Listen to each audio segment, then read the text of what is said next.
good morning. It's Monica from Life is Art, and this is the Saturday 10 a.m. live at the Explore Costa Rica online crop, and we are going to be creating a card again this morning, and we're going to be creating a pivot card. If you're joining me live, just say hello or howdy so I know you're here. If you're watching later on replay, then drop a comment so I know you stopped by. And I'm just looking at my camera here. Sorry, jiggle, jiggle. Looks a little askew. Let's see if that corrected it a little bit. Maybe. So we are going to be creating, using the Moonlit Flora Designer Series paper. And that is a beautiful collection, and I think it also works really well with our theme because it's kind of like deep in the rainforest kind of feel, right? Lots of foliage and deep colors and beautifulness. So we're going to be using that. We're also going to be pulling in a couple of items that I believe are both retired, but that's okay because you can just substitute whatever you want. You don't have to follow me exactly. We're going to be using the Fabulous Saying stamp set, which was, I believe, the January product of the month. If you have not yet looked at the product of the month promotion, you need to do that because we've been having some gorgeous products, papers and vellums and dies and stamps. It's a stamp set again this month, and it's got beautiful begonias on it, which is delightful. And to get the product of the month, you place an order, a qualifying order. In Canada, it's a $100 order, but you get the stamp set for $7, and normally a stamp set like this would be around $30.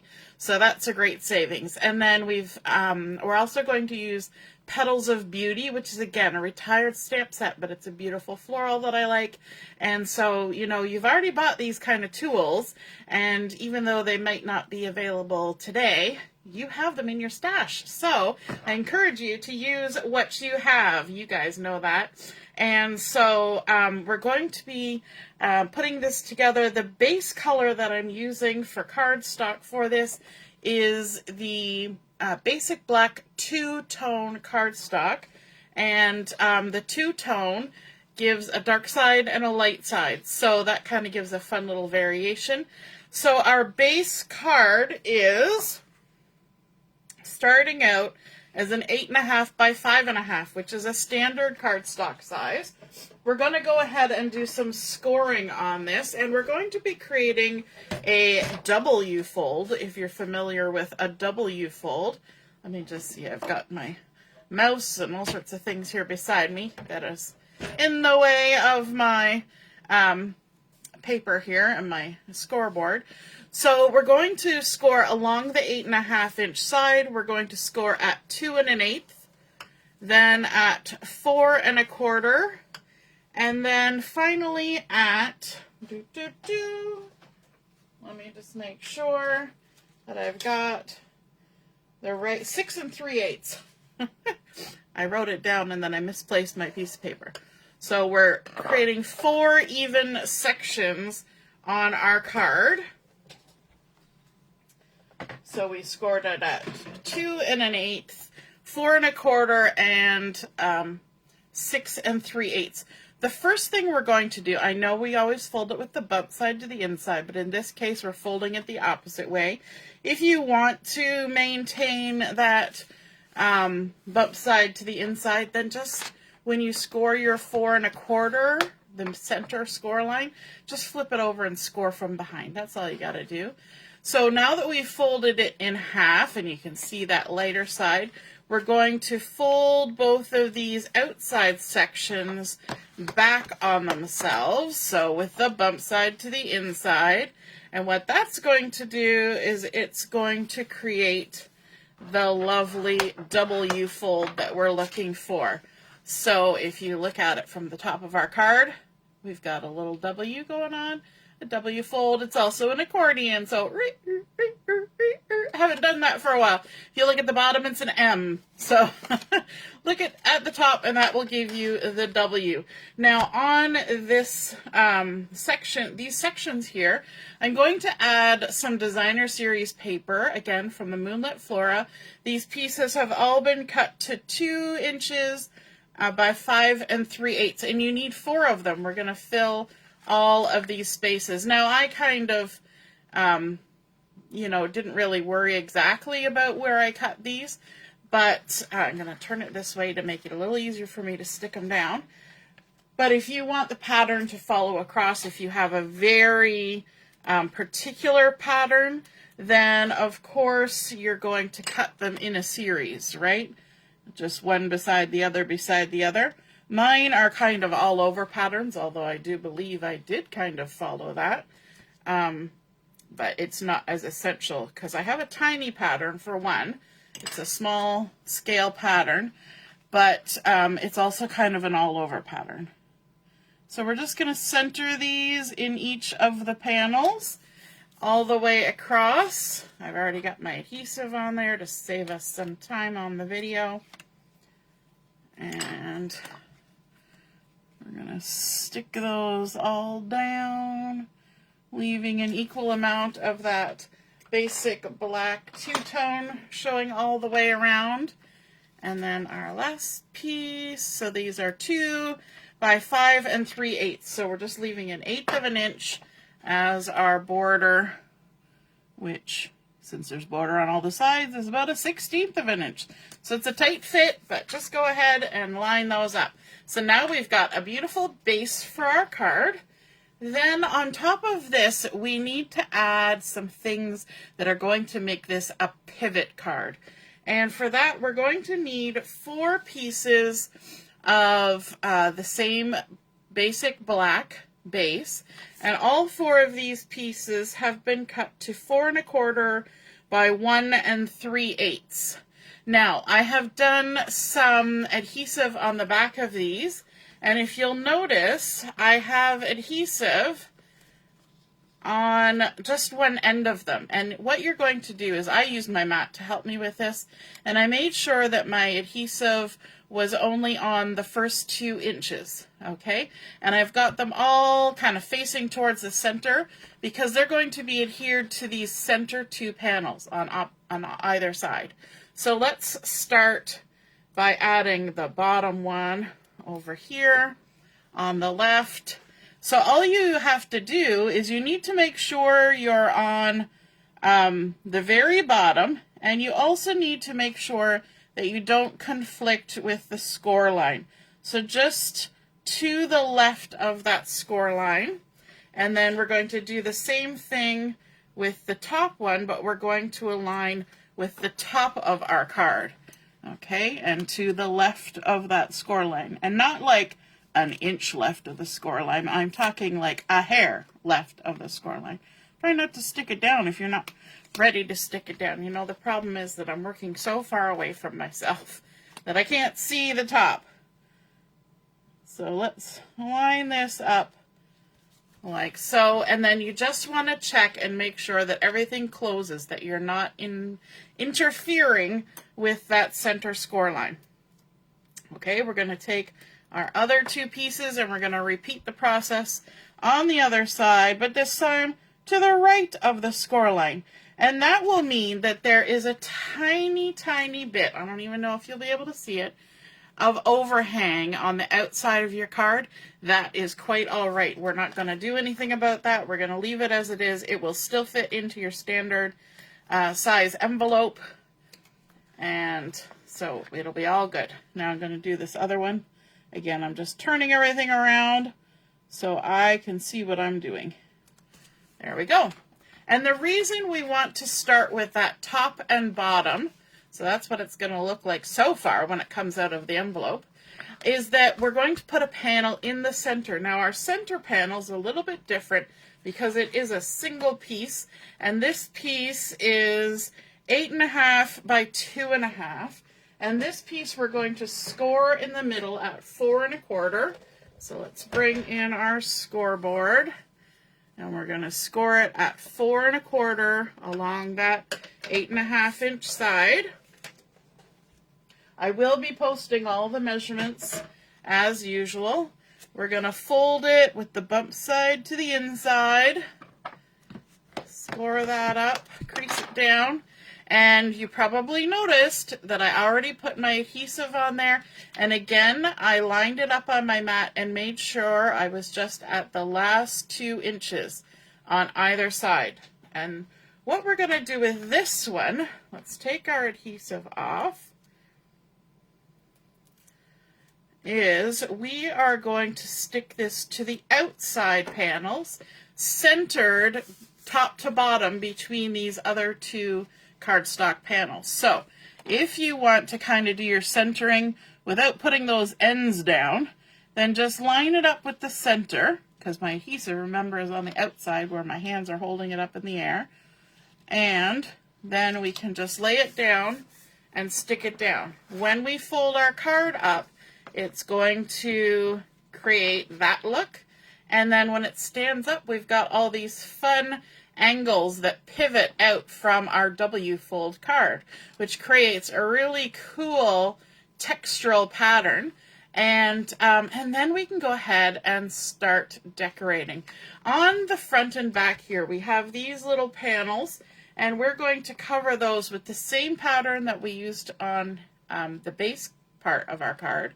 And I have 4 of these that have been cut to 2 inches by 1 1/4, and these are simply going to be centered in those little backside pieces like this.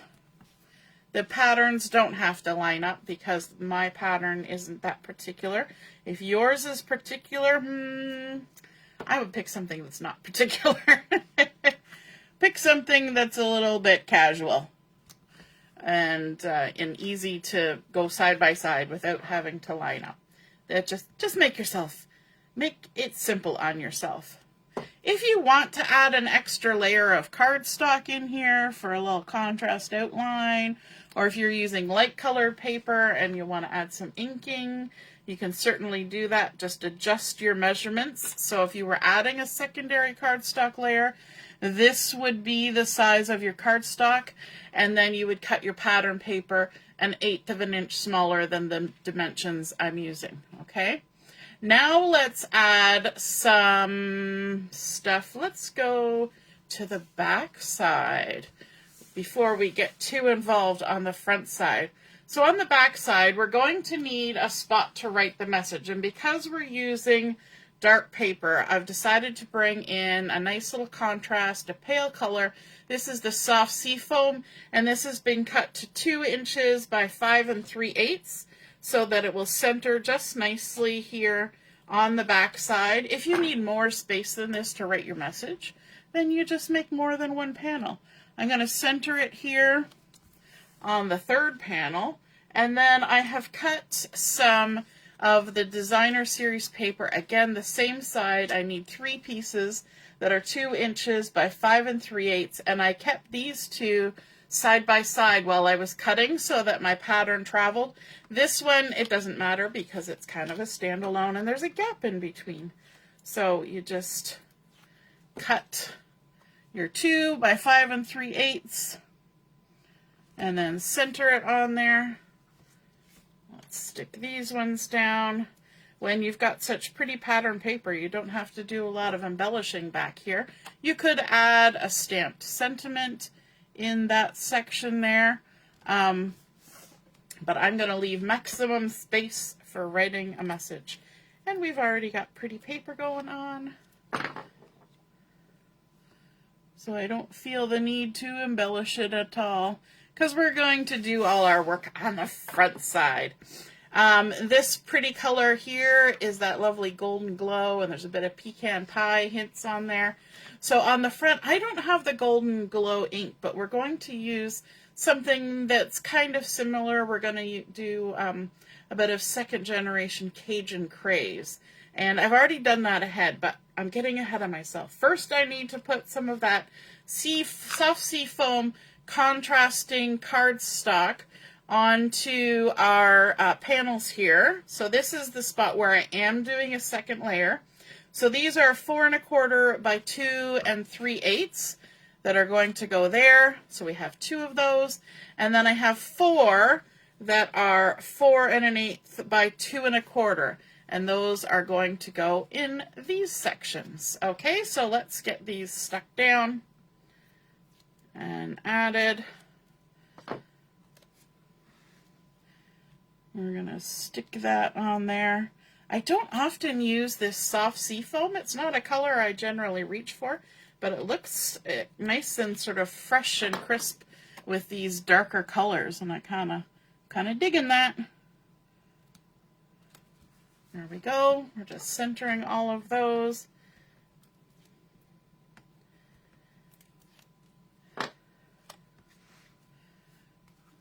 Contrasting colors that work well with this collection are the Golden Glow and the soft seafoam. You can even use white because there's little white flowers on the pattern paper I'm going to be adding. But I decided to go with the seafoam. Somehow this one looks a little off, but it is what it is. Didn't center it terribly well, I don't think. Okay. Let's get these on. There we go. It's hard when you're looking at dark paper with a dark mat behind. And the last one going down. Okay, and then our pattern paper that's going on top of this. Now this is a little bit of an idea of how to do this. So I have cut an 8 by 4 1/2. I've got my little piece of paper here with my measurements. So an 8 by 4 1/2, and this is because I want the pattern to continue across all my pieces so that it looks like one big picture in the background. Do you get what I'm saying? And because my pattern is a picture, and it has a distinct thing about it, then I'm going to try and keep it in the right order and cut it from one solid piece. So an 8 by 4 1/2. First, I'm going to cut it here at 4 inches. So along the 8-inch side here, we're cutting it at 4 inches, which is directly in half. Okay, then I'm going to set that to the side because I want to keep it in order. Now from each of these strips, we are going to cut at the top a 1 1/8 piece. Okay, so 1 1/8, because remember we've got that skinny strip at the top.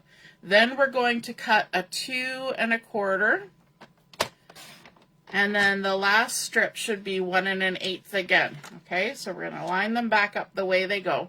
We're going to repeat that process here. So we want 1 1/8. Okay, and I'm just going to set it here for space. 2 1/4.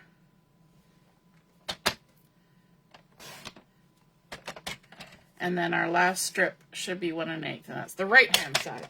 So then we can come in with our base and we can start adhering these. This is our left top one. So you want to keep them in order. It's like putting a puzzle together, right? In fact, let's put all of our adhesive on at the same time. That will keep us in line, hopefully. And our 1 1/8, and they're all 4 inches across. So anytime you want to have something like this, where your pattern goes right across several panels, always start with your full measurement that you're going to need to cut all your pieces. And then you know there's not going to be any weird gaps or goof-ups. Well, at least you're hoping there won't be any weird gaps and goof-ups. Best laid plans don't always work, but it's easier than cutting the individual pieces and then trying to make them work. Okay, so let's get started adhering these to our card base. And actually, I'm going to do the top and bottom ones because I want to do a little bit of extra decoration on the two center ones. So let's start with the top and bottom. Like so. Kind of building them up. And then let's grab the top from over here. How's it looking so far?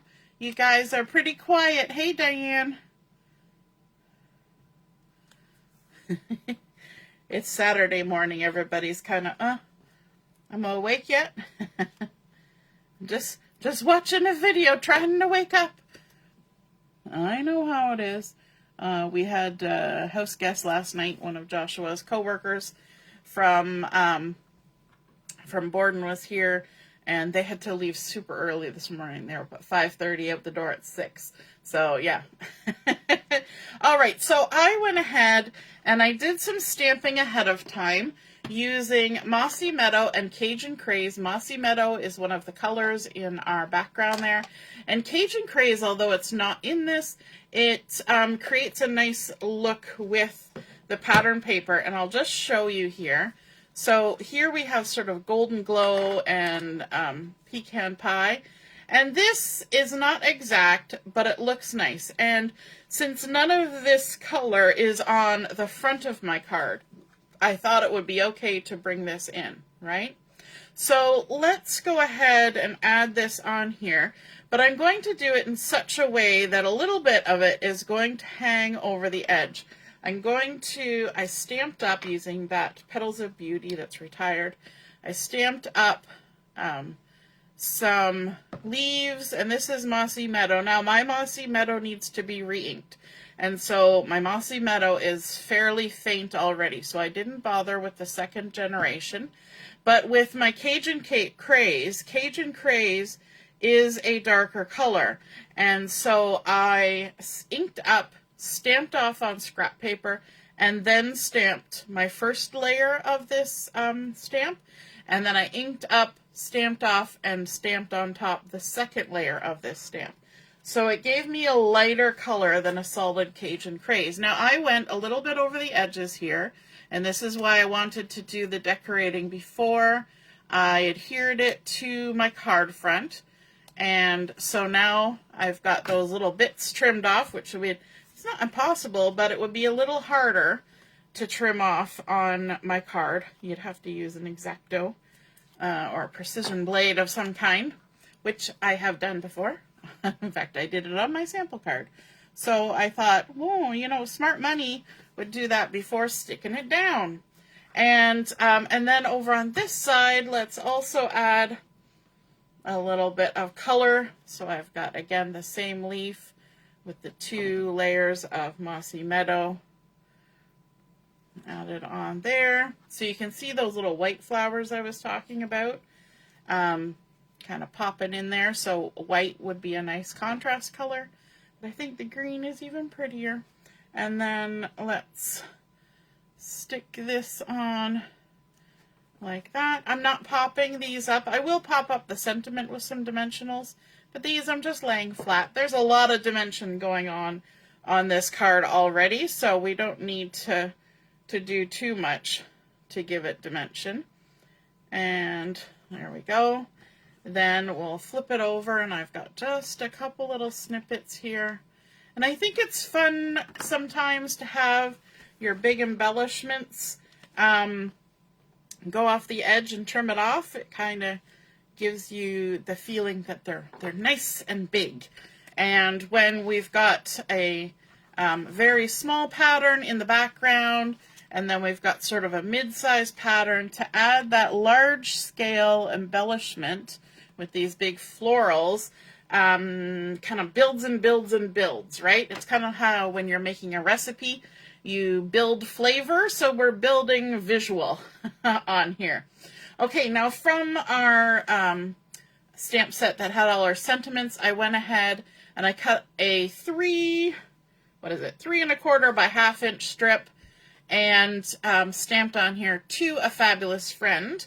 We're going to use some dimensionals to pop this up. It's the only thing we're popping up. Just put maybe 3 along the length here, like that. And we're going to add this to the front of our card, although I know this whole thing looks like the front. When it comes out of the envelope, there is one part that is the front, and that's over here. So we're just going to line this up. We'll have a little bit of that dark kind of coming around the corner. And then we need some bling. So I'm using the Dewdrops Embellishments. We've got Secret Sea, Old Olive, and Clear. And for this, we're going to use the Secret Sea as centers for our flowers, because it's just kind of a blank slate right now in the center. So we're going to do a couple big ones and one of the small ones. And that kind of really makes those stand out nicely. And then I think just for fun, we'll add a little bit of the ones that actually look like little dewdrops. So we're going to put one there and one there. So it looks like our background foliage has a little bit of sparkly dew on it. And we'll put one there. And that kind of gives us a little triangle here and a little triangle here. But there we are. We have created that fun pivot card where those pieces pivot around that W fold. We've got our gorgeous background pattern paper. We've contrasted with the soft sea foam, which really makes it pop. I like that our background is a lighter, it's still dark, but it's lighter than our sort of central focus paper, so there's a distinction. We've got our lovely florals on there, and then of course we have our space on the back to write. So if you needed more space, you could do 2 panels or 2 panels. You could do all of them as writing panels, depending on how big of a message you want to send. But there we go. That is our pivot card created using the Moonlit Flora and a couple retired stamp sets. So I hope you enjoyed seeing that come together. And if you feel like creating a card like this of your own, be sure to snap a photo of it and pop it in the comments where I post the pictures of my card, and then we can all see and be inspired by your artwork as well. Have a wonderful rest of your morning.